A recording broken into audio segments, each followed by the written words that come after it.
You have now arrived at your destination. Zhenya, this is such a pleasure to do. I've wanted to do this one for a while. I heard so many great things from Peter and from Olga, so thank you so much for joining me today. Harry, it's a pleasure to be here. Thank you for inviting me. Not at all, but I want to unpack a little bit of the background because there's some incredible history here. So talk to me, how did you make your way into the world of tech? And then how did you come to lead some of the most powerful revenue and sales orgs, most recently with, where we are today? Yeah, I think my kind of upbringing and education probably kind of prepared me for the world of tech. So in high school and college, I did a bunch of like computer programming competitions, all Russian competitions and so on. But then eventually went, instead of kind of becoming an engineer, which was the path that I think I was prepared for, I went into the business side and spent 5 years doing consulting and finance. And then eventually made it to tech by starting a company. So I saw friends of mine start their own companies. I thought that it's exciting, wanted to see what it's like, and started a company in e-commerce space. And then found that I loved it. And so eventually, when I closed that company, made it to larger companies like eBay and then Dropbox and then Segment and Miro. I love the way you just kind of glossed over some of those companies because I want to unpack a couple of learnings. If we look at, say, Segment and Dropbox, if we were to isolate 1 to 2 learnings from your time there, what would you say are the 1 or 2 biggest takeaways from each? Can you unpack them for me? Sure. I think the biggest one for me from Dropbox was that you have to win the enterprise market. If your market kind of includes the enterprise, you have to figure out as a company how to win the enterprise market. I think at Dropbox when I left, my biggest learning was that we had an opportunity to be Dropbox for the enterprise, and we sort of lost this opportunity to other companies, and I never wanted to be in this position again at others. So when I was joining Segment after Dropbox, one of my biggest things that I wanted to accomplish was take the company into the enterprise and make it a major enterprise player in that space. Now, I just want to pause there. I'm too interested because I most often see founders and they say, we need to move into enterprise. And I always say to them, listen, SMB is deeper than you think it is, and you can build a bigger business than you think you can staying there. Don't move there too soon. How do you think about that, given the need to also win enterprise? Yeah, I think the markets are different, right? So it really depends on where you are, how much competition you have, and how do you see your market developing over the years. So if you have significant competition, or if you see other people potentially jumping into the enterprise market for you, you have to try to win it and not miss the boat. If you have the time, if you are alone in your market, like there are a few companies that are in this lucky position, then yes, figuring out first the PLG motion, SMB motion, mid-market motion is a great thing to do. It's just one thing to know that enterprise takes multiple years to build. So even if you start today, it's not going to be until maybe 3 years, 4 years from now that you really figure out how to be a PLG plus enterprise company. So it's just you kind of need to plan for way ahead of time. Yeah, I totally agree. Do you think you can do them both at the same time at an early stage, given it's expensive to do enterprise? And actually, PLG is expensive too. It's a big investment in product teams. Do you think it's possible for early stage companies to do PLG and enterprise alongside each other in the early days? Yeah, I think in the long run, I think the best business model that you can have is PLG plus enterprise. But in the early days, I agree with you that if your resources are scarce, you need to focus on one. And if you have any opportunity to build a PLG business in your market, I would advise first figure out PLG. I think that's a lot bigger add to your valuation, a lot bigger add to your future success if you figure out PLG. Go to market, you will always have the time for it if your PLG motion is figured out. But the PLG, if you miss it and if you build the sales teams too early, it's very hard to build later. I often have conversations with founders where they say this big enterprise is desperate to sign a contract with us. It's free money. We should take it. How do you advise those ones who are kind of getting pulled into enterprise by a large customer? But I always think there's a lot more to it than free money.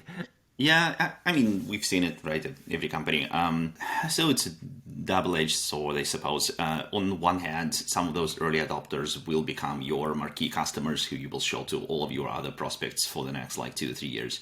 And, at every company, Dropbox and Segment and Miro, we had those first few adopters that adopted the product very, very early. and became, large users.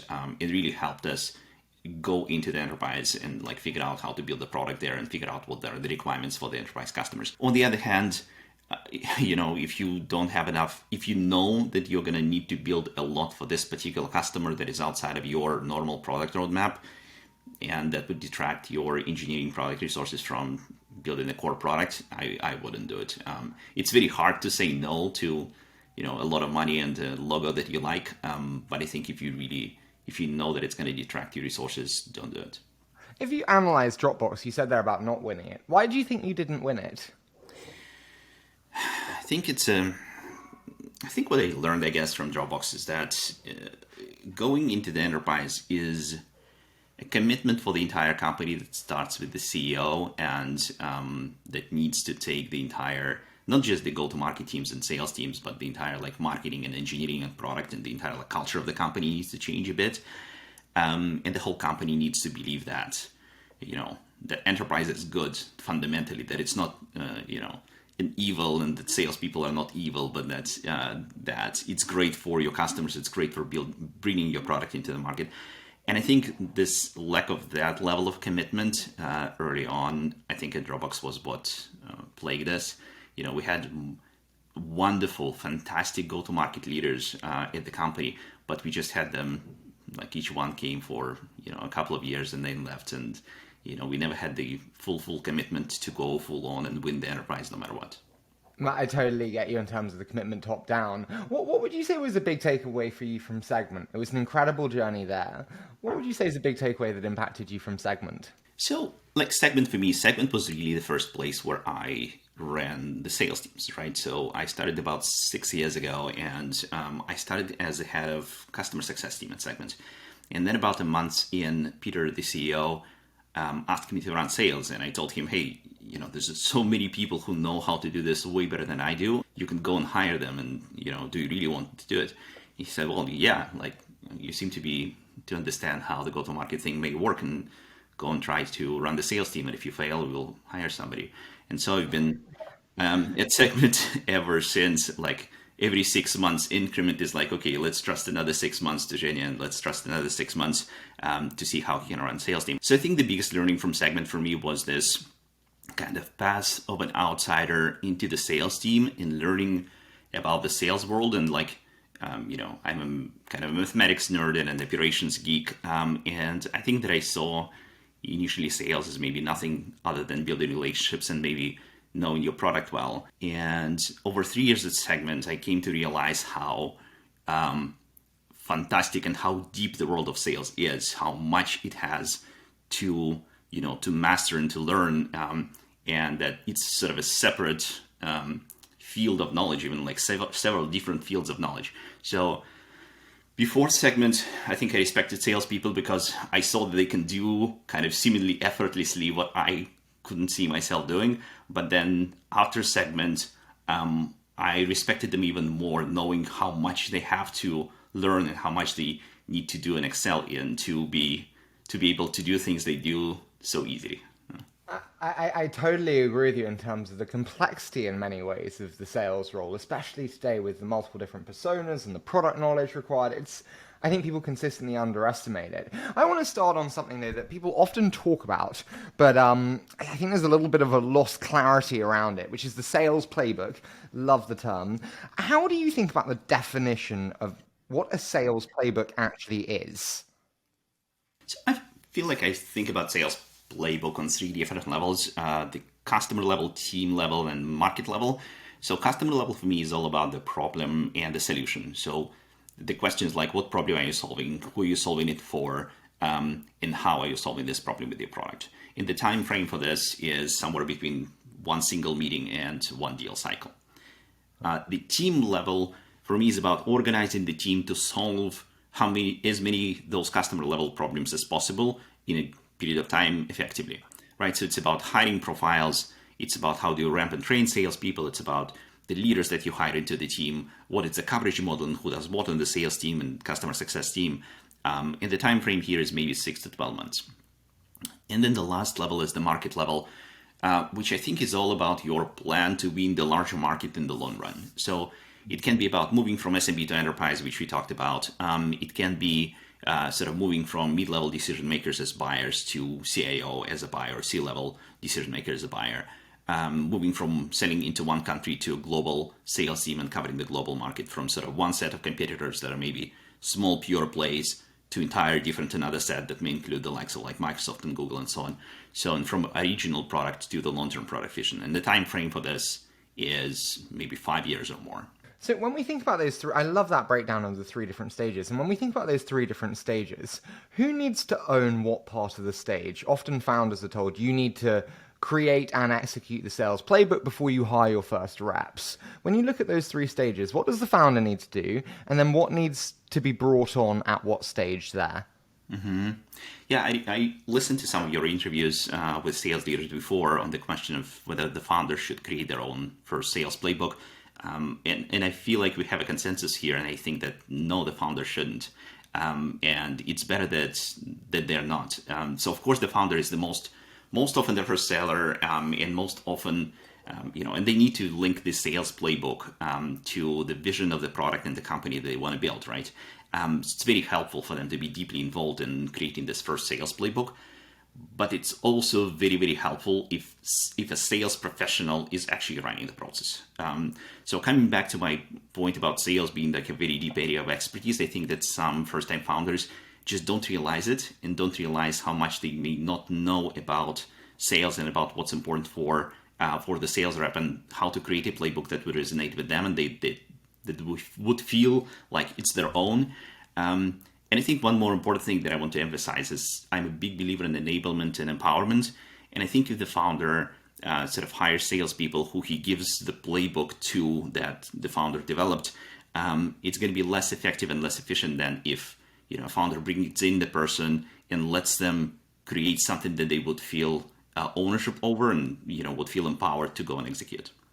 Okay, so I am clearly naive or dumb here, bluntly, because I disagree, and I think the founders should create the sales playbook. And my thinking around that also then leads me to my next question, which is, if you don't think the founder should create the sales playbook, then you have to hire a head of sales first, not reps, because you can't bring in, bluntly, low-level sales reps and expect them to manage, create and execute on a new sales playbook. That would be a lot to expect a young sales rep. Do you agree then that it's head of sales next? And if so, do any heads of sales want to join as the first salesperson in an org? And if they do, are they any good? Yeah, I think I agree that the head of sales is the best role to hire for instead of just reps. I think that if you can at all afford it, then I think go and hire your first head of sales. I think the stage is important, right? So if you don't know where your initial product market fit is, you should hire any salespeople, either reps or head of sales. They are not going to figure it out for you. Like the founder is a lot more likely to figure out the initial product market fit. But after you closed either several deals or maybe you are up to maybe 1 million in revenue, it is time to hire your first head of sales. I think that the junior rep will consume bandwidth from the founder, and the founder will need to spend time on those first few reps and to enable them, to support them, to show them what to do. And the head of sales will instead create bandwidth that the founder can use to go solve other problems, to go build a product, to go hire a finance person, to go do something else. So I'm a big believer in scaling yourself through hiring people who can do things independently of you. I totally agree with that. And when we think about scaling yourself, PLG itself as a motion is a way to scale your sales motion very efficiently. We just had Oliver J from formerly Asana on the show, and they got to 20 million in ARR without having a sales rep, I think it was, because of the PLG motion. And I spoke to Paul, who obviously you know very well, before the show, and he told me that everything that goes wrong and everything that goes right in PLG, and you've applied it to Miro. So what are the most common things to go wrong in PLG? And then we'll do what goes right. Common things to go wrong. So I think I've learned a few things from the companies that I've been a part of, but probably even more from companies that I haven't worked at, that I just tried to learn from what sort of exists in the world and what can go right and what can go wrong. So I think I'm a big fan of OJ from Asana, right? But I would argue actually that companies like Asana or Dropbox were a little too late into enabling the enterprise motion on top of PLG. I think that's one of the reasons that OJ joined Asana, was that Asana realized that they need to build the sales-enabled motion and grow much faster, which then they did, right? So that to me is one maybe mistake. It's the question of sequencing, right? It's the question of when do you transition from a pure PLG to a combination of PLG and enterprise. So if you are too late, you may just miss the market. On the other hand, the other thing that we talked about is that like doing enterprise too early and hiring a lot of salespeople without figuring out the fundamentals of your PLG motion just makes you into pure, sales-led company. And there sure are markets where, purely sales-led company is the right way to go, but many, many, many markets allow for a combination of PLG and enterprise. And if you are too early into enterprise, you will miss the PLG, building the PLG engine that would actually help you in the long run. And then the third big kind of area of problems that I've seen is structuring your team in a way that creates conflicts between the PLG side of the company and the self-service side of the company and the enterprise side of the company. So, and where people don't optimize for the company overall and for customers overall, but optimize for their own thing that they own. So I've seen a couple of those. So actually a lot of... What do you mean optimize for the thing that they own? What does that mean? Sorry. So let's say that, one bad way to organize this is to have two people. One is responsible for self-serve revenue, another one is responsible for high-touch revenue, and they're only responsible for their own portion of revenue. And there's, in a couple of months after that, the high-touch person will go and figure out, well, I can launch an SMB motion here and sell to small companies through a salesperson. And a self-serve person will come to the CEO and say, well, those guys are cannibalizing my self-serve revenue, and actually they are deploying people resources where we should not deploy people resources, where the customer eventually will grow. Maybe it will take them additional couple of months, but will grow to the same level that it would grow with a salesperson with no costs spent, right? And this creates a room for conflict, and people are starting to spend time on things that are not productive for the whole company, but that would optimize for either self-serve or high touch. What are the biggest resource conflicts you have today at Miro?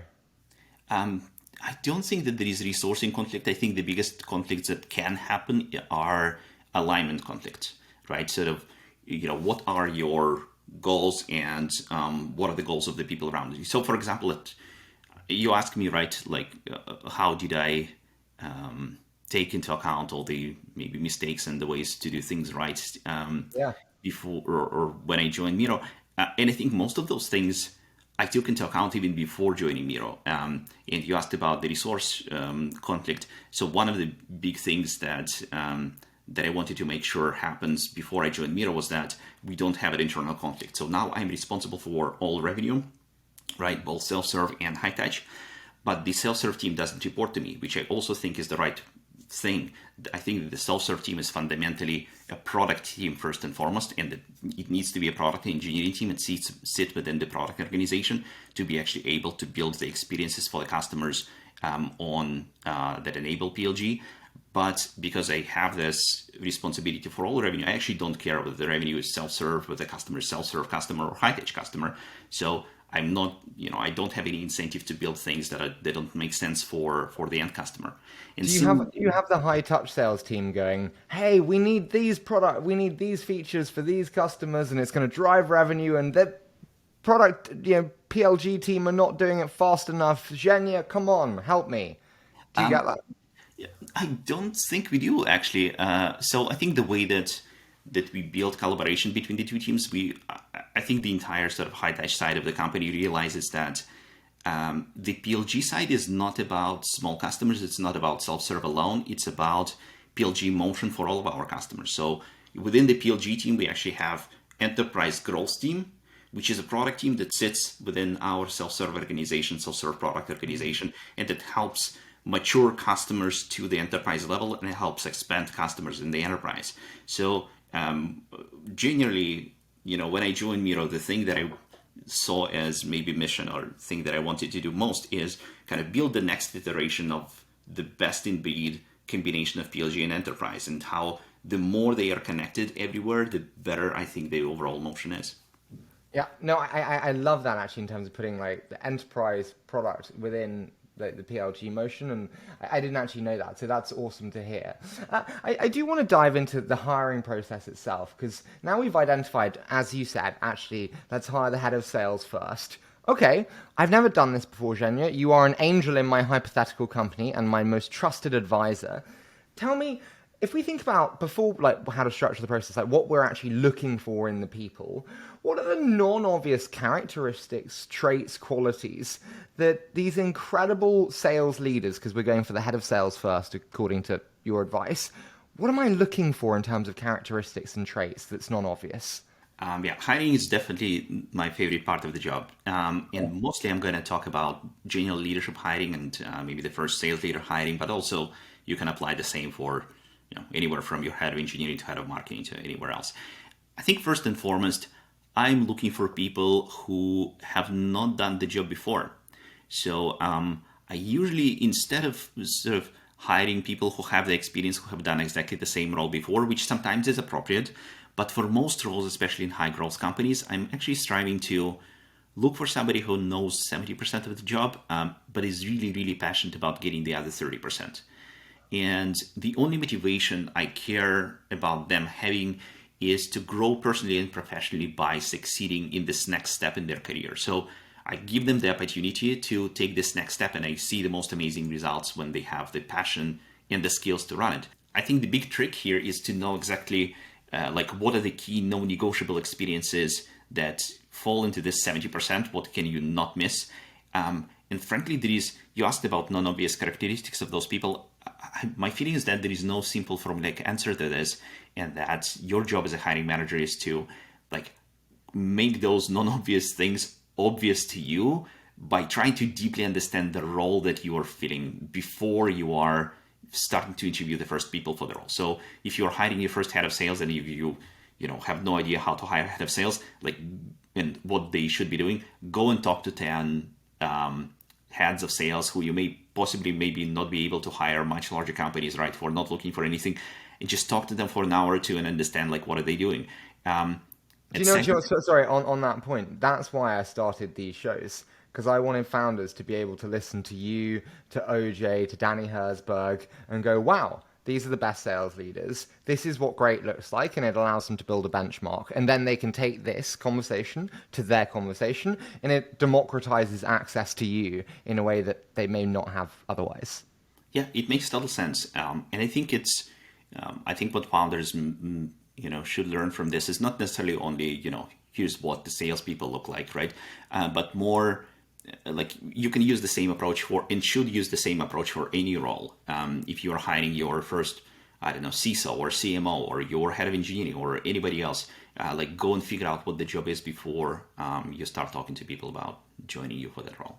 Just one question: when you don't know, like what, so say I'm not technical in terms of engineering managers or engineers, how do you advise people on hiring for roles where they really have no idea? Other than speaking to 10 people in the space, is there anything else they can do? And also, are there any dangers or red flags of hiring someone who hasn't done the role before?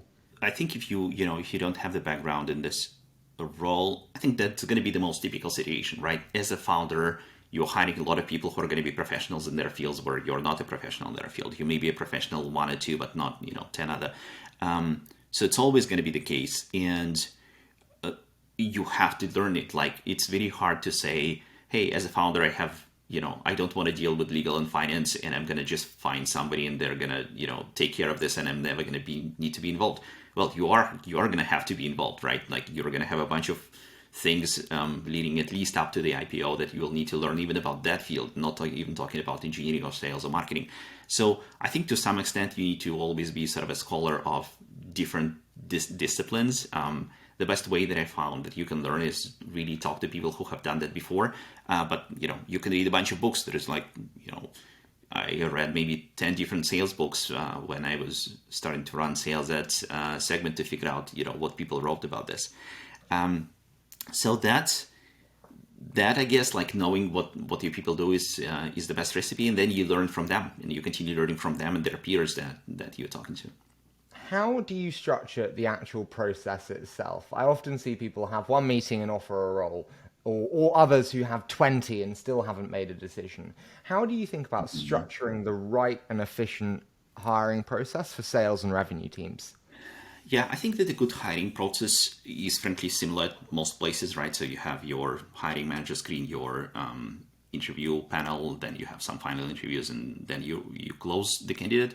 I will share a few kind of unorthodox design choices that worked very well for me. We started with the first one that I may try to make sure always happens, which is you need to, if I don't understand what the role that I'm hiring for, I don't open the role until I do. I will go and research the role before I want to fill it. The second step is, as a hiring manager, I try to have very clear must-have criteria, 3 to 5 must-have criteria for the role, and I ruthlessly decline candidates who don't meet at least one of those criteria on the resume stage. I don't talk to them. I look at the resume. There are 5 criteria I have. If one is not met, it's out. I don't have nice to have. Can you give me an example, just so I understand that? So a couple of criteria would be, and then what would show they don't have them? Sure. So here on the resume stage, I focus only on the things that I can get and can read from the resume, right? And I try to have a very short list, and I don't have nice to haves. I only have must haves. So for example, let's say that I'm looking for head of Europe for a $50 million ARR company. So I'm looking for a person who, I may have a criteria, ran a team of at least 100 people. One, I may have a criteria was was a part of a company that grew from 50 million to 200 million. Not necessarily led this company, but was a part of that. I may have a criteria worked at a company that had a PLG motion, or maybe I don't care about this and I have a criteria worked at a company that had, multiple different, so not only purely European company, but an international company that had, presence in several different places. So I would focus on those few things. And, the fourth thing that I would typically look for example, have strong experience in the enterprise. So sold, $1 million contracts to the enterprise market. And then those 4 criteria are fairly simple, right? But they mean that if I see somebody who has amazing experience and worked at the amazing companies, but have only sold commercial, I'm not going to even talk to that person. I'm never going to say, well, maybe they're great. But my view is, I know why I need those must-haves, and if one of them is not met, then the candidate is not right, and I'm going to cycle through until I find people who just qualified everywhere. I'm totally with you, and I think in terms of that criteria, I was thinking like ambitious self-starter, but it's actually very tangible and data-oriented in terms of what you're looking for. Yeah, at least in this stage, right? So all the other things I have there as well, right? But I only will find them when I am talking to them. And then my next step as a hiring manager is that I spend about 4 or 5 hours with the candidates in structured 1-hour interviews before they go to the interview panel. And I'm striving to be maybe 70% sure that they will actually succeed going through the interview panel. And I also want to be about 90% sure that the candidate will accept the offer if we are to extend an offer to them. Let's just pause there because I'm too interested here. So, okay, so how many candidates do you go through this extensive a process with? Is it 3 to 5? Is it? So it really depends on the role. I've had roles where I would do 3 to 5, but I also had roles where I would do like maybe 20. Wow. But it doesn't mean that I spend 4 or 5 hours with every candidate. I usually start those interviews with the topics that are hardest, that I think will be the hardest for the candidate to succeed in. And then if after the first interview, the candidate is not succeeding, I will move on to other ones. So the thing for me here is that I don't want them to go to the interview panel until I'm sure that they are actually good and that I am calibrated and I know what I'm hiring for. They passed my bar. What I find with the interview panels is several things. Like one is I will lose everybody's time if I pass candidates who I'm like half sure about. And, then that's what lead to, half a year, 18 months long hiring cycles where, all of your exec team have interviewed 25 people and are, bored to death from this role. I only want them to talk to maybe 3 to 5 people and then say, okay, like all 3 of them are good and this one is better than the 2 others. So that's one thing, but also I find that it's only the hiring manager who really, really sets the hiring bar.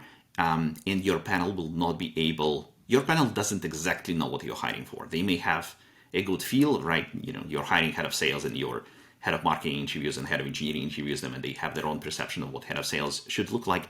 But only you thought about this, 5 times or 10 times as much as they did, and you understand what challenges exactly this person will need to solve in the next year and the next 2 years, and what do you need them to be able to do to win. So I think by investing this much time, you're basically raising the hiring bar for the candidate you're hiring.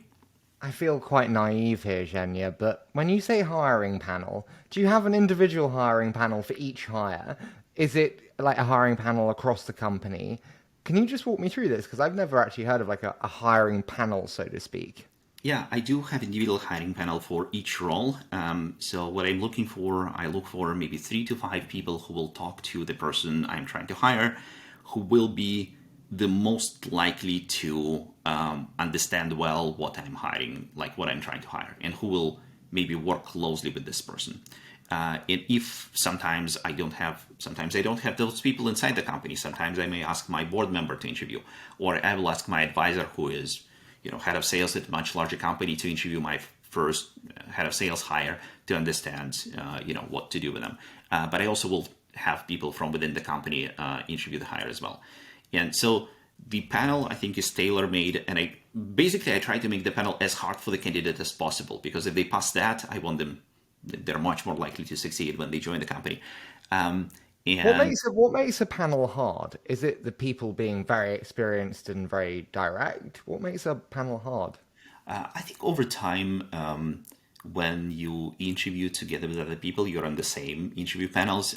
You over time learn who is a harder and better interviewer, and who is who almost always says yes. At some point at Dropbox, we had this initiative to try to replace our final interviewer for a very long time has been the co-founder. Arash has been the co-founder. He interviewed every single person in the company until we were like 500 plus people. And at some point it didn't work.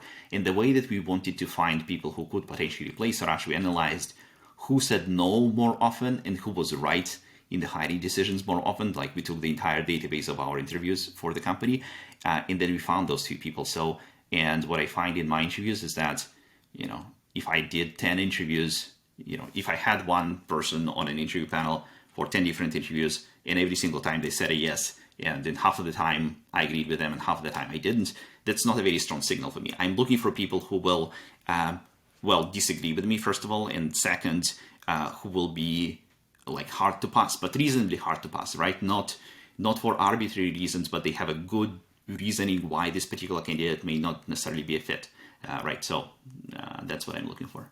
I love that, and I really like the kind of constructing individualized hiring panels for each role. I think that's awesome. When we think about going back to like the actual candidates themselves, PLG, enterprise labs we spent time on, how does what we need in each change when we're thinking about sales leaders? If we're a PLG sales leader versus an enterprise sales leader, how are they different in terms of what we need? So frankly, I think the fundamentals are the same, and I think great enterprise seller and enterprise sales leader at a PLG company should be also a great one in a pure play enterprise company. I think to me the only difference is kind of that those people should have the appreciation for the importance of end user experience and appreciation for teams like product or customer experience.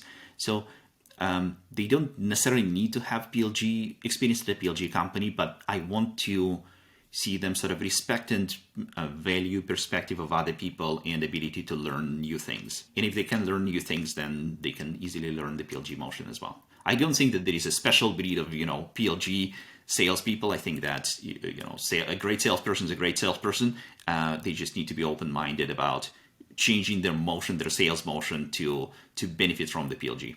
You said about like the many hours you spend with candidates before putting them in front of the hiring panel. Do you use case studies? Do you use data? How do you strategically test them in a more tangible way? Yeah, I think that I interviewed maybe like thousands of people at this point. And I think early on in my career, I leaned heavily on case studies. And now I barely ever use a case study. I think that what I found is that, especially when I'm hiring leaders, I don't want them to solve an artificial puzzle or be a thought partner for me for a given topic.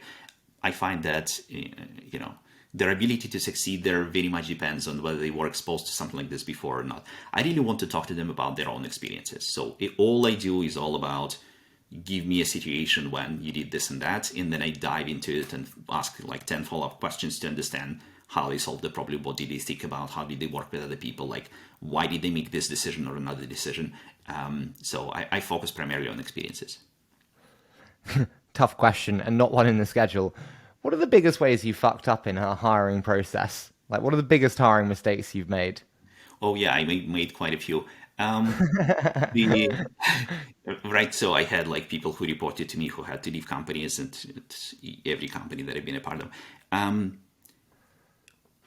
Frankly, the biggest ones were when I think that I knew that I'm not doing the right step, but I did the step anyway. Where I had the criteria for myself at the beginning of the process, and either I ignored them or I didn't pay enough attention to them. So, like an example was, for a given role, I hired a person who had no experience working at similar companies at all, and they worked, they had third-year career in technology, but have never worked, at a similar company that would have an international presence.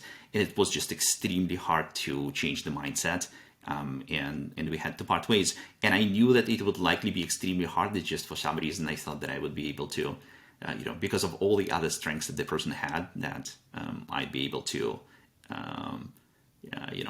To take care of this.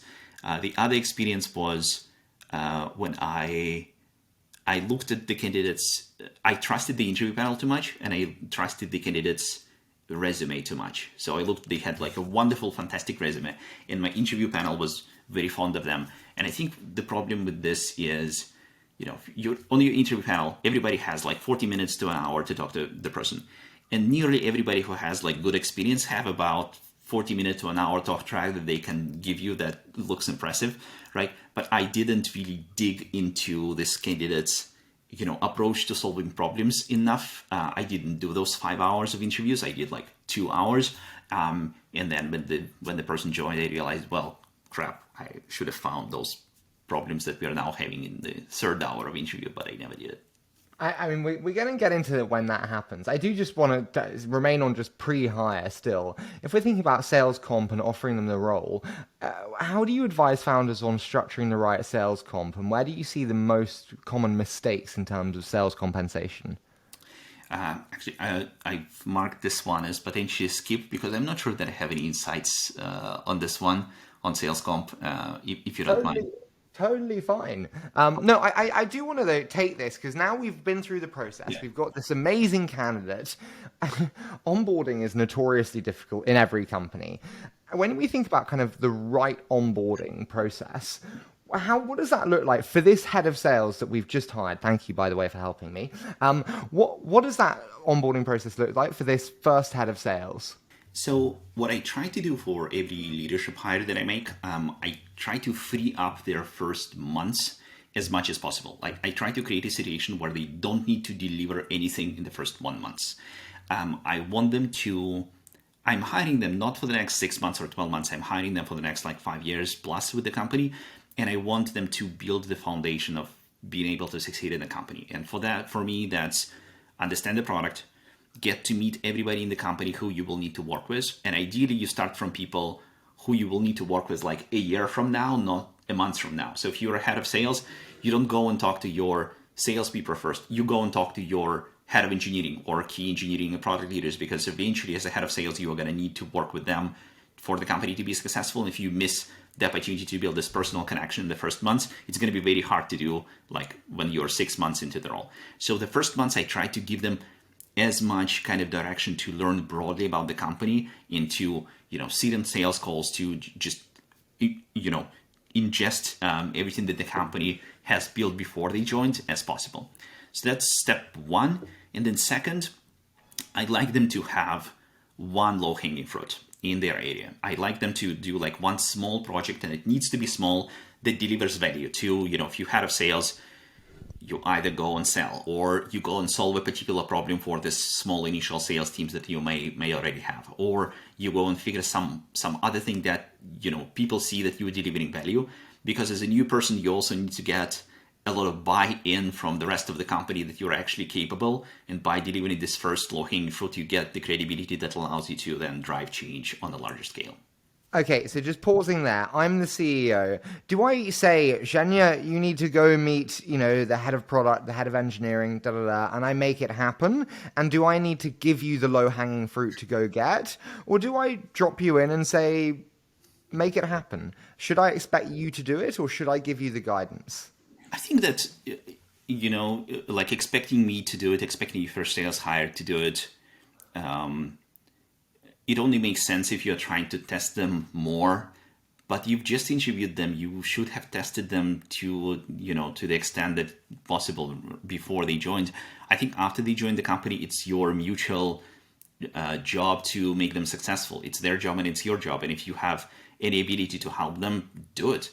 Like go introduce them to your board members, to your people who are their peers. Go like walk them through, sit down with them for like 4 hours, walk them through the intricacies of the product. I think investing as a hiring manager, as the CEO, as a founder, you need to invest a lot in your hires, especially in the first months, to then see the investment pay back in the next several years. This head of sales hire, what are the biggest signs in the first 3 months that I've fucked up this hire? If you don't see any results delivered in the first 3 months, if you see the person sitting and figuring out quote unquote strategy and drawing charts and not meeting customers and not delivering any value for the early sales team in the first 3 months, that's a big red flag for me. So when we had new exec team or new leadership team members join Segment, and they asked, how am I successful in this company? Like the biggest beginning of the answer was, you need to start delivering value on your months number 2 or number 3, and you need to ship something. And so that, it's a small company. There's no time to like wait and, build plans. You need to deliver fast. You have this maybe beginning 1 month to where you are invested in, but then you need to start paying back very quick. So I think that's the first one. The second one for me, which I've seen a couple of times, was when your initial team starts to reject the person you just hired. You maybe have 5 salespeople and you are now hiring the head of sales, or maybe you have customer success folks or somebody else. And on months 2 or months 3, somebody from the team comes to you and says, I didn't know about this new guy. And your job as the CEO is actually to make sure that you go and proactively ask all of your team members, how do they feel about the new hire? What is the value that the new hire is delivering already? Like how is the new hire helping them up level and do better in their job? And if you're not getting a clear like, oh, this is awesome, we get so much value, we like the person so much, you need to dig deeper and figure out, can you enable this person to be more successful, or do you need to part ways? So I've seen a lot of like early rejection, and oftentimes it's not the quality of the candidate. Sometimes it's the approach that they take. I had an example of one hire who got significant kind of rejection after the first 3 months. But then when we sat down and resolved it, and when the person talked to the team, they are now very, very much loved by their team. I do want to ask, say they're rejected by the organism or they're not delivering value. How do we communicate that first concern? Do we take them aside and say, hey, we're concerned by X, Y, and Z, you're on warning? Just help me understand the right communication pathways after identifying a concern. Yeah, I think my philosophy here is that anybody in the leadership role, their role is just too important. A lot more important than person's feelings or the process that you need to follow. And I try to lean as direct as possible. So like radical candor to the extreme, right? So you care about the person, but you need to deliver that message very clearly. So the moment that you know that there is something to deliver, you take the person aside, you sit down, and you're brutally honest in what you're saying and in what consequences follow if those things are not fixed. And I've seen the best reaction when it's super clear, when people also need to feel that you care about them, that you're in their camp, that you need them to succeed in the company, you need the company to succeed together with them, right? But they need to also be clear on what are they doing right or what are they doing wrong and what do they need to fix to be successful. This is assessment and monitoring on a kind of per person level. I'm intrigued when we think about on a deal level. Do you do postmortems on deals? Do you do deal reviews? And how do you structure them internally? I'm fascinated. We do, and we did both Segment and Miro. I think the purpose of the deal reviews is primarily for your sales team to learn what to do well and what not to do well. I think your audience for the deal review is not the person who did the deal, but all the people around. And I think the best, one of the worst way to do a deal review is when one person is listening and nobody else pays attention, and only the person who was there in the room gets any input from your head of sales on how to do the deal better. I think the best deal review is basically a clinic for the entire team on here are the things that we did really well, that's what's resonated, how do we do it in every deal, or here's the thing that we didn't do well, and how do we do things differently. How often do you do them? How long do they last? Who's invited? Who sets the agenda? So I think we had a really good process at Segment where we did deal reviews, I think weekly, and we have a couple of deals every week to review on every team. So it's a weekly process. How long are they? 60 minutes, an hour and a half, 2 hours? 60 minutes, I think, is good for one deal if it's in depth, and we don't necessarily review a deal that is closed. We may review a customer that is mid-flight on a given deal, or maybe there is a customer where we don't even have a deal, but we are creating opportunities there, and we would review that. So it's about 1 hour. Who sets the agenda? I think the process and the format should be dictated by your sort of senior most salesperson in the room, right? Your, say, head of sales. But then you create the framework, but all the meat and essence that goes into it is delivered by your salesperson who is running the deal. They should own that meeting. Where do you think deal reviews go wrong? How do you see leaders or sales leaders make mistakes in terms of running deal reviews? I've never run one before.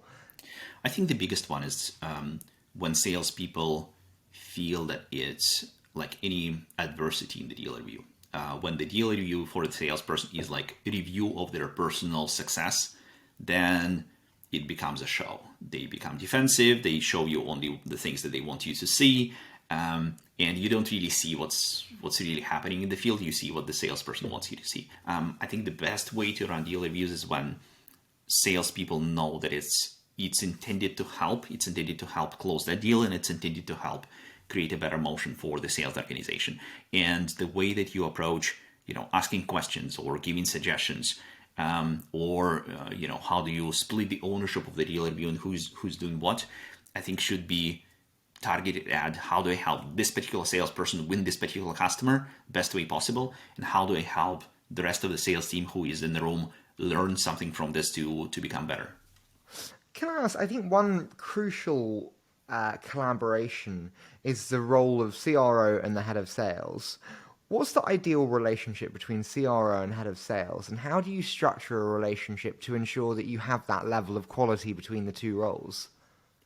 I think actually in many, many companies, that's just the same person. I think CRO is, can be used as a description for several different roles. And it kind of depends on what role your CRO is playing. So at Miro, I'm the CRO, but I also supervise customer success and operations, and also a couple of other teams like analytics or business technology.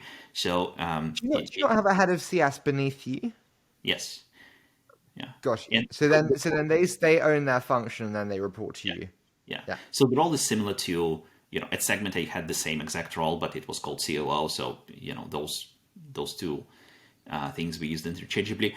I think if you have a CRO who has this broader purview, not just sales, and you need a separate head of sales, I think it comes down to kind of skill sets and what do you expect one person to do and the other person to do. So in our case, for example, at Segment and then at Miro, I realized I didn't come from sales background, right? And I need people who are professional sales leaders who spent 10, 20 years in sales to be able to complement me on the things that I don't know as well, or am not just don't have the DNA for, right? So we have Jim Fahey, head of sales at Miro, who was previously running Americas at Medallia, who is a fantastic sales leader. And we collaborate by basically splitting the responsibilities. And I do the things that I generally do well, like structure and processes and strategy, and he does the things that he does extremely well, which is running large deals, running the broader sales organization, figuring out how to hire the right sales profiles.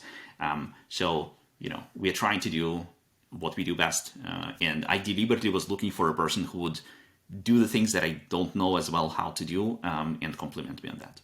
I saved the hardest question till last. You said about structure and process there. How do you think about implementing structure and process, but not losing the agility that small, young companies have and that Miro would have done in the earlier days? So I think the agility, I'm a big fan of giving as much responsibility to people as possible, to the specific leaders, whether it's a geography leader or sales leader or customer success leader.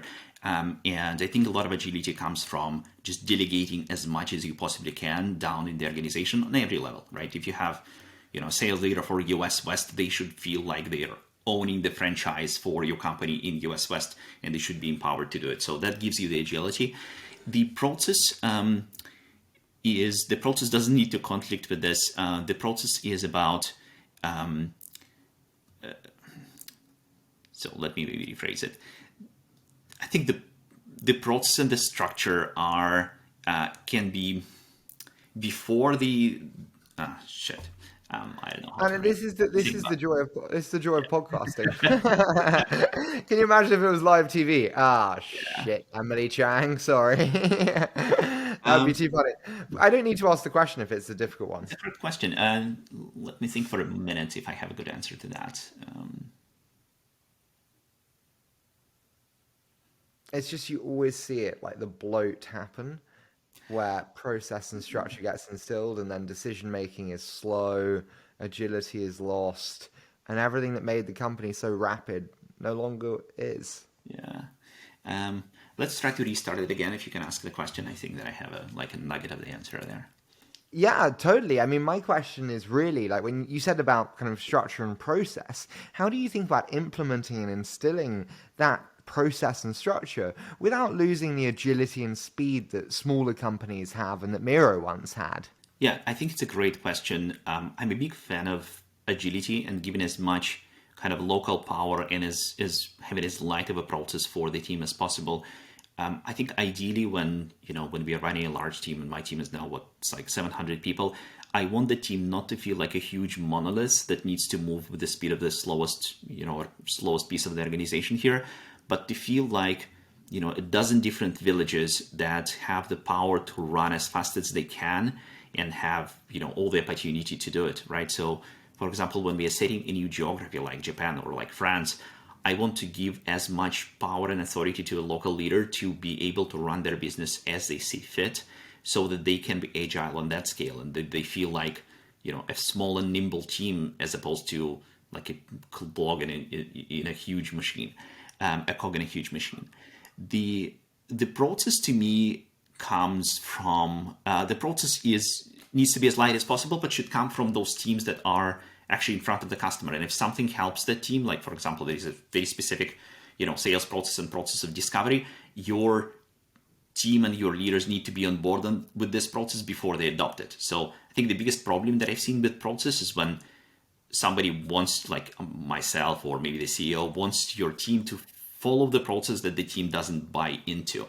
And if the team doesn't buy into, your job as a leader is to figure out how to either have the buy-in or how to change the process so that the buy-in is there, so that the team, has the rules of the game and as light rules of the game as possible, and has the resources to play this game, but also has a lot of flexibility and freedom to do it where they can. Zhenya, I want to move into a quick fire round. So I say a short statement, you give me your immediate thoughts. Does that sound okay? That sounds great. Okay, so what sales tactics have not changed over the last 5 years? Discovery. So understanding the customer problem and how you can solve it. What sales tactics have died a painful death over the last 5 years? I think that the number of deals closed in a golf club is probably much smaller now than 10 and 20 years ago. But I did close a deal on a bike ride at one time. What are the biggest break points in scaling to 700 people? The biggest one actually is about 150, the Dunbar number, when you as a person, as a founder, as a leader, start to not know every single person in your team and start to lose the ability to control every single thing that happens at about 150 people. That actually is a real big thing that may take like a couple of years to overcome. What were your biggest lessons from international expansion at Segment? I made a couple of mistakes at Segment that I tried to fix at Miro. It's not really a fire round. It's a huge topic that I can spend a lot of time on.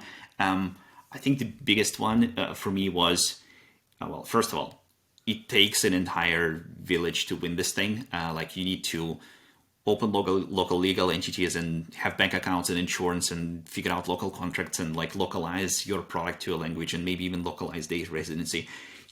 It takes the entire company to open presence somewhere else, in Australia or in Europe or in the US.